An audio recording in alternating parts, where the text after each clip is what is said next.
হজের মৌলিক কথা আপনার থেকে পেয়েছি।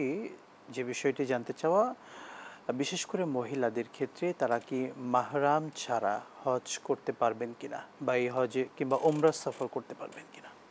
তো আমরা ইতিপূর্বে লক্ষ্য করেছি সৌদি আরব সিঙ্গেল এন্ট্রি ভিসা দিয়ে থাকে মহিলাদের ক্ষেত্রে।